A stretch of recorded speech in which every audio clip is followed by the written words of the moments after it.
Hello teachers, आपका स्वागत है आपके ही चैनल योर ऑनलाइन एजुकेटर पर। जैसा कि आप सभी जानते हैं कि अपना ये channel C TET, U P TET, M TET या जो भी टीचर की वैकेंसी के लिए कोर्स कराए जाते हैं उन सब के लिए अवेलेबल है।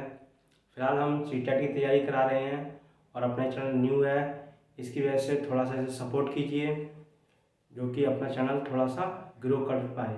ठीक है, तो हमारा जो आज का जो है सेशन वो कुछ इस तरह से है, हाउ टू सॉल्व पैडागोजी। आपको पता है सी टेट में सबसे ज़्यादा इम्पोर्टेंट पैडागोजी का रोल होता है। मोटा मोटा 90% 90 नंबर्स की पैडागोजी आती है। हर सब्जेक्ट में से 15-15 नंबर की पैडागोजी आएगी। तो 5 सब्जेक्ट हैं, 15-15 नंबर की मिला के 75 और प्लस जो 15 नंबर बचते हैं वो और ऐड हो जाते हैं, वो हमारे होते हैं CDP के। ठीक है, वो भी कुछ कुछ पैडागोजी के लमसम आता है, इसमें कोई भी दिक्कत करने की ज़रूरत नहीं है। फिलहाल हमारा जो ये जो आज का जो टॉपिक है वो टैग बर्ड्स। देखिए, ये जो टैग बर्ड्स हैं ये आपको इतना ज़्यादा सॉल्व करने में मदद करेंगे क्वेश्चंस को, यकीन मानिएगा। कुछ वीडियोस मेरी हिंदी की, EVS की और CDP की, इन सब्जेक्ट की पैडागोजी पे आधारित अनसोल्ड जो पुराने साल के पेपर थे वो मैंने करा रखे हैं, या आप देख लीजिएगा। मैं जब आपको सॉल्व कराता हूँ तो इसमें वर्डों का यूज़ करता हूँ कि नेगेटिव है, पॉजिटिव है। ठीक है, तो हमें सबसे पहले कुछ चीज़ें ध्यान में रखनी होंगी, उसके बाद ही हम पढ़ाना स्टार्ट करते हैं बच्चों को। ठीक है, बच्चों को क्या बात मतलब कि ध्यान में रखकर हम पढ़ाएं जिससे कि हमारी जो पैडागोजी है वो अच्छी हो जाए। पैडागोजी क्या है? पैडागोजी एक समान तरह से वो बातें हैं जो हम जब क्लास में एंटर होते हैं और जब बच्चों को पढ़ाने के दौरान जो हमें कमियां लगती हैं कि बच्चों में ये कमी है या हमारे पढ़ाने में कमी है या बच्चे ऐसी हरकत कर रहे हैं तो हमें क्या करना चाहिए। तो ये जो समस्याएं होती हैं उन समस्याओं को वो रखते हैं और उसमें 4 ऑप्शन होते हैं। उससे हमें पता लगाना होता है कि इनमें से चारों में से कौन सा निर्णय हमारा सही है। ठीक है, तो इन चीज़ों को तो हम सबसे पहले देखेंगे कि इसका जो मूल सिद्धांत क्या है। ठीक है, मूल सिद्धांत के बारे में बताएंगे। मूल सिद्धांत क्या है? बच्चा स्वतंत्र एवं क्रियाशील हो। जब बच्चा बैठा हो क्लास में, ऐसा नहीं कि आप उसे डांट रहे हैं या फिर आप उसे किसी तरह से प्रतिबंधित कर रहे हैं, तो वो स्वतंत्र फील नहीं करेगा। स्वतंत्र भी हो और क्रियाशील भी हो। अगर वह बोलना चाहता है आप उसे बीच में कुछ, तो वो बोल सके। ऐसा ना हो कि डर के मारे वो चुप बैठा हो या फिर शर्मा रहा हो। शर्माते भी बच्चे हैं कुछ छोटी क्लास के बच्चे। अगर हम लोग बच्चों को नहीं डांट रहे हैं, ना पीट रहे हैं, कुछ भी नहीं कर रहे हैं, फिर भी वो नहीं पूछे, तो समझ लीजिए कुछ बच्चे शर्माते भी हैं। तो उनकी जो झिझक खोलने के लिए हमें करना पड़ेगा, जो भी उनसे फ्रेंडशिप करें, उसके साथ थोड़ा बहुत खेलें, उनसे बातें करें, तो इससे हमें उनकी झिझक खुल जाएगी। ठीक है, तो क्रियाशील बन जाएगा बच्चा और स्वतंत्र भी हो जाएगा। ठीक है, एक तो इस तरह से एटीट्यूड में आपको क्लास में आकर पढ़ाना पड़ेगा। ठीक है, दूसरा क्या है? कक्षीय ज्ञान को दैनिक जीवन से जोड़ना। जो हमारी क्लास में जो हम पढ़ा रहे हैं उसको दैनिक जीवन से जोड़ें। अब जैसे कि हम पेड़ के बारे में पढ़ा रहे हैं, तो हम यही नहीं है कि किताब ली और किताब में से जड़ दिखा दी, फूल दिखा दिए, पत्ती दिखा दी, जरूर नहीं है। हम चाहें तो हमारे स्कूल में सब में ही बड़े बड़े पेड़ भी होते हैं। बड़े पेड़ ना हो तो गमलों में छोटे मोटे पौधे होते हैं, उनको लाकर टेबल पे, डेस्क पे रखकर उनको बता सकते हैं और बाहरी ज्ञान से भी जोड़ सकते हैं। उनसे पूछ सकते हैं आपके घर के बाहर या आपके आसपास कौन कौन से पेड़ हैं, तो वो उनको सोचेंगे तो उसको अच्छा लगेगा पढ़ने में कि पेड़ों के बारे में हमें जानकारी मिल रही है। ठीक है, उनको ऐसा नहीं फील होना चाहिए कि हमें ये जो भी पढ़ा रहे हैं वो कुछ नया ही है, कुछ हम जानते नहीं इसके बारे में। अगर हम ऐसा फील कराएंगे कि वो बच्चे कुछ उसके बारे में जानते नहीं, तो वो इंटरेस्टेड नहीं होंगे। तो उसके बाद ये हो गया हमारा क्रियाशील, और फिर उसके बाद है मूल सिद्धांत में बहु उपागम प्रणाली का प्रयोग। बहु उपागम प्रणाली का प्रयोग भी करना चाहिए। बहुत सारी बहु मतलब बहुत सारी उपागम प्रणाली का प्रयोग। जैसे कि किसी बच्चे को कुछ देखने में थोड़ी बहुत समस्या है तो उसको आगे बैठा है उससे पूछें, सुनने में समस्या है और भी TLM वगैरह है, इन चीज़ों का उपयोग करना चाहिए हमें बच्चों को पढ़ाने के टाइम। और जी परीक्षा मूल्यांकन का उद्देश्य बच्चे की त्रुटियों को दूर कर उसकी कमियों को पूरा करना होना चाहिए। ठीक है, जो परीक्षा मूल्यांकन है, परीक्षा मतलब जो हम एग्ज़ाम वगैरह लेते हैं या टेस्ट लेते हैं, मूल्यांकन उसी को कहते हैं। परीक्षा या मूल्यांकन बात एक ही है। तो क्वेश्चन में कभी कभी मूल्यांकन आ जाएगा तो आप समझना एग्ज़ाम, परीक्षा तो वो भी एग्ज़ाम। जो इसका उद्देश्य जो है परीक्षा लेने का, वो ये नहीं है कि आपने परीक्षा ली बच्चे की और उसको नंबर्स दिए और दिखाने के लिए कि जाओ अपने पेरेंट्स को दिखाओ या तुम्हारे इतने कम नंबर आए हैं तुम मेहनत करो, ये चीज़ें नहीं। आप सबसे पहले उसको पढ़ाइए, उसकी परीक्षा लीजिए, उसके नंबर देखिए। अगर नंबर सही हैं तो आप सही जा रहे हैं, सही वे में चल रहे हैं, बच्चा आपका सही समझ रहा है। अगर नंबर कम है तो आप एक बात क्लियर कर लीजिए कि बच्चे ने क्या क्या त्रुटियां की हैं, क्यों कम है, उन चीज़ों को पहचानिए, उसके बाद उस पर काम करिए। कहने का मतलब उसकी जो त्रुटियां होंगी उनको दूर करने का काम, कमियां को पूरा करना का, उसकी जो कमियां होंगी उनको पूरा, जो जो कमी है उनको पूरा भर दें, कमी रह ही ना जाए। ये होना चाहिए परीक्षा का हमारा असली मूल सिद्धांत। ठीक है, उसके बाद ये जो है बेसिक चीज़ें हैं। ठीक है, क्योंकि क्वेश्चन जब बनेगा तो आपको इन चीज़ों पर अपने आप को बिल्कुल फिट रखना होगा कि हमारे दिमाग में बच्चे के साथ क्या क्या होना चाहिए। ठीक है, अब क्वेश्चन आता है नेगेटिव और पॉजिटिव का। नेगेटिव वर्ड्स और पॉजिटिव, पॉजिटिव ब्लू कलर में और नेगेटिव रेड में है। रेड मतलब खतरा, क्रॉस लगाए और इससे राइट। अगर ये वर्ड आते हैं ऑप्शन में तो आप उसी ऑप्शन को चुनेंगे। ठीक है, और अगर ये वाले वर्ड आते हैं तो वो नेगेटिव वे में जाएंगे। क्वेश्चन आ जाएगा कि इनमें से नहीं है। भाई नेगेटिव में कब आएगा क्वेश्चन रूप में, इसमें से नहीं है, इसमें से नहीं है तो पक्की बात है नीचे जो 4 ऑप्शन होंगे उसमें से 3 चीज़ें सही होंगी और एक गलत होगी, उस टाइम ये हेल्प करेगा आपका। ठीक है, देखते हैं। पॉजिटिव वर्ड में पहला है बच्चा क्रियाशील हो। जैसे कि इसमें मैंने आपको बोला था, अगर बच्चा एक्टिव होगा अपने आप में, आपसे सवाल पूछ रहा होगा और साथ में आपके साथ साथ आप पढ़ा रहे हैं और वो भी पढ़ रहा है और वो भी आपसे सवाल कर रहा है, तो एक दूसरे जब एक्टिव है तभी हमारा इधर से उधर ज्ञान बटेगा।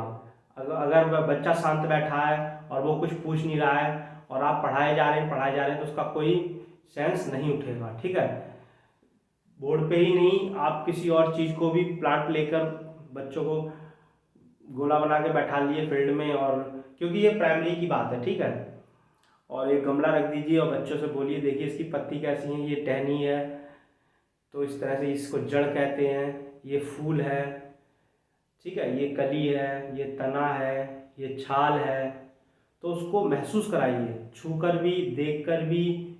ठीक है, तो इस तरह से क्रियाशील बच्चे बनाएंगे तो वो ज़्यादा सीखेगा। ना कि आप आए बोर्ड पर लिखिए जड़, जड़ ये होती है पेड़ के नीचे, तना ये होता है, पत्ती ये होती हैं और बस क्लास खत्म। ऐसा नहीं होना चाहिए।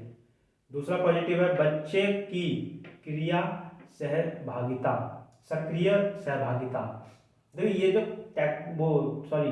जो टैग वर्ड है पॉजिटिव, ये ऑप्शन में आएगा। बच्चा क्रियाशील हो या बच्चा क्रियाशील है तो उसी पर टिक मार दिया।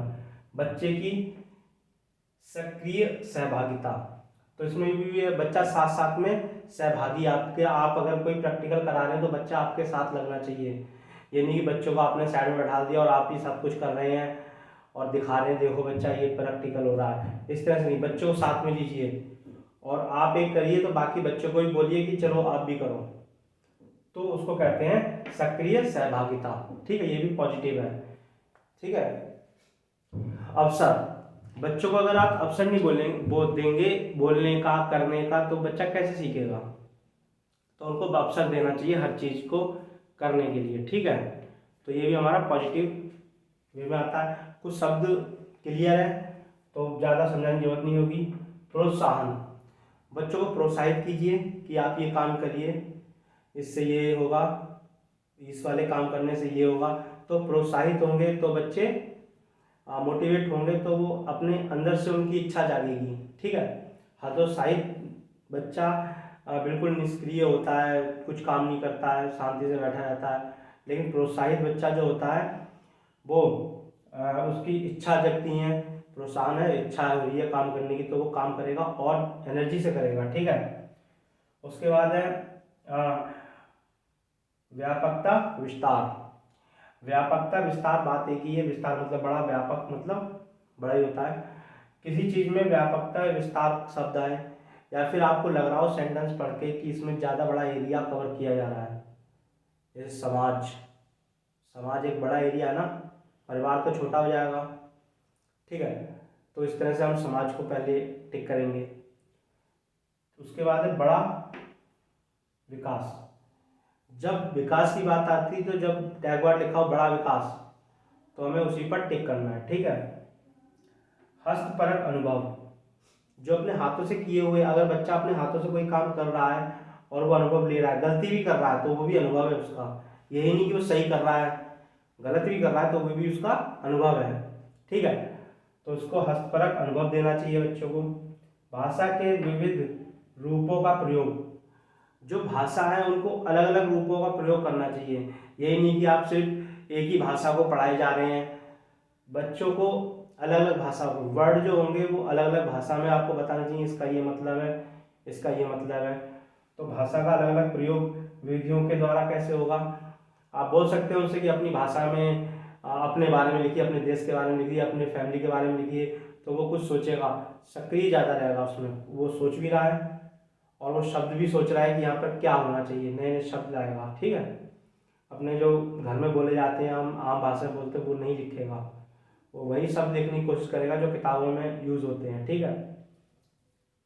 दैनिक जीवन से जोड़ना, दैनिक जीवन से जोड़ना हमने बता ही दिया था आपको, इसमें है। ठीक है। फिर है समावेशी कक्षा। समावेशी कक्षा क्या है, उसमें हर प्रकार का बच्चा बैठना चाहिए।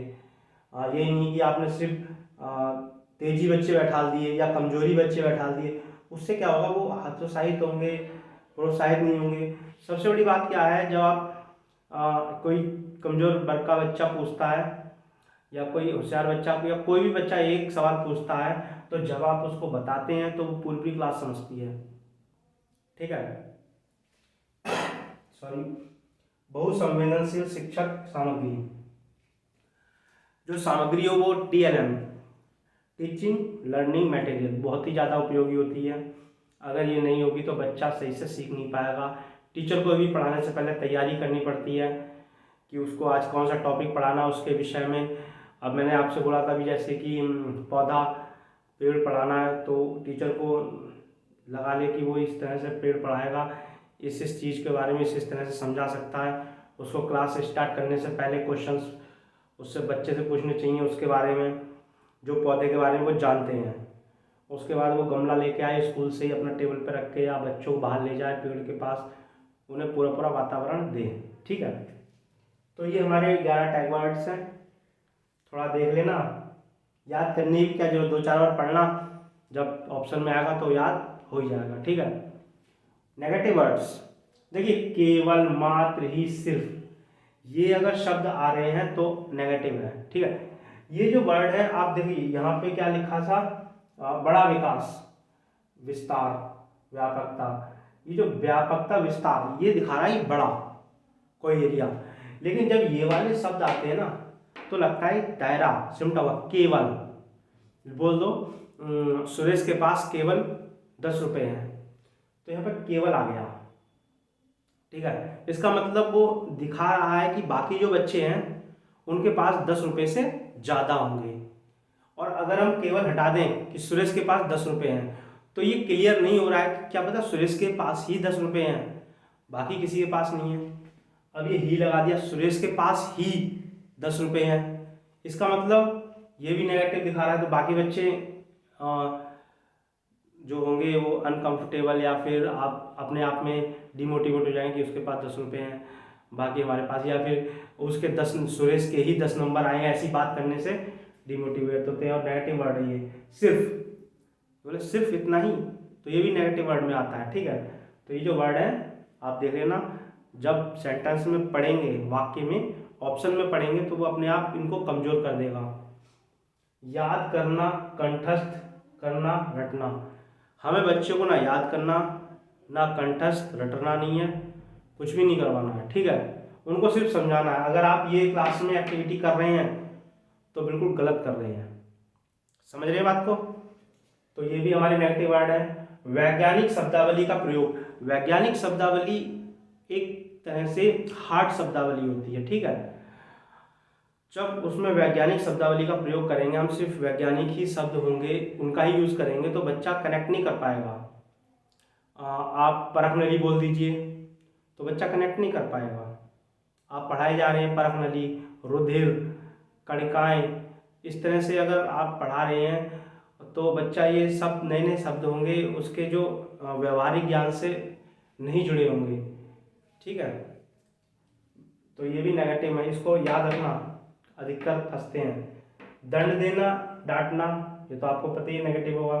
कठोर अनुशासन, ये भी नेगेटिव। ग्रेड रैंकिंग, बच्चों को अभी मैंने बताया था आपको कि यहाँ पे जो पढ़ाने का है वो परीक्षा मूल्यांकन जो है वो ग्रेड रैंकिंग के लिए नहीं है, वो उनकी कमियां दूर करने के लिए। ठीक है, ग्रेड रैंकिंग का कोई इसमें तालमेल नहीं है। ठीक है, भेदभाव नहीं करना चाहिए, ये भी नेगेटिव वर्ड है। उच्च कक्षाओं के लिए तैयारी, ये नहीं कि आप पढ़ा रहे हैं कि बड़ी कक्षाओं के लिए तैयारी करवा रहे हैं, उसे इसके लिए पढ़ा रहे हैं, इसके लिए नहीं पढ़ाना है कि उसके दिमाग में आपने डाल दिया कि आपको बड़ी कक्षा में तैयारी करनी है, इसके लिए हम आपको पढ़ा रहे हैं और खूब पढ़िए। इस तरह से नहीं पढ़ाना है, आपको सीधा सीधा बताना है कि आपको एक जो हम टॉपिक पढ़ा रहे हैं वो पूर्णतः जानकारी के लिए पढ़ा रहे हैं, जो आपके भविष्य में आने के लिए सक्षम होगा बनाने के लिए। फिर है व्यावसायिक बनाने के लिए। व्यवसाय क्या है कि आपको सिर्फ रोटी का इंतजाम करना है, व्यवसाय करना है, बस नौकरी कर लो या दुकान खोल लो, इसके लिए भी आप नहीं पढ़ा रहे। एक मैन आदमी बनाने के लिए पढ़ा रहे हैं, उसे जीवन में किस तरह से जिया जाता है इसके लिए। ठीक है, रोजगार कमाने के लिए, ये तो मैंने बता ही दिया, नौकरी करने के लिए। तो ये हमारे 10 हैं और ये 11 हैं, और ये मूल्य सिद्धांत जो है ये आपको दिमाग में रखने हैं। उसके बाद नेगेटिव वर्ड, ये भी इम्पोर्टेंट है, ये भी और ये भी। तो ये हमारे जो टैग वर्ड है इनका प्रयोग आप हमारी क्लास में जब प्ले लिस्ट जाएंगे ऊपर, तो इसमें जो मैंने कुछ प्रीवियस ईयर के करवा रखे हैं क्वेश्चन आंसर 5-6 शायद करवा रखी हैं, सबकी 4-5 या 5-6, तो आप देख लेना, उनको जरूर देखना। और जैसे हिंदी की, तो हिंदी की चारों देख लो, मैं ज़्यादा नहीं कराई मैंने, मुझे पता है, मैंने भी क्लियर कर रखा है सीटेट, इसकी वीडियो बनाऊंगा मैं, किस किस तरह से करते हैं और क्या क्या कमियां होती हैं। ठीक है, तो मुझे पता है कितना पढ़ना है कितना नहीं पढ़ना है। पढ़ने को आप पूरे पूरे महीने सबकी क्लासें देखते रहे, उससे कोई फ़ायदा नहीं होगा। ठीक है, आप सिर्फ प्रेशराइज होंगे। तो आज की क्लास आपको कैसी लगी बताना कमेंट में, लाइक करें, सब्सक्राइब जरूर करें और बेल आइकन को दबाएं और शेयर भी करें, क्योंकि जो क्लास है वो काफ़ी कम बच्चे देख पा रहे हैं। और आप कभी भी इस क्लास को देखिएगा तो लाइक या शेयर करना या सब्सक्राइब करना जरूर याद रखना। Thank you.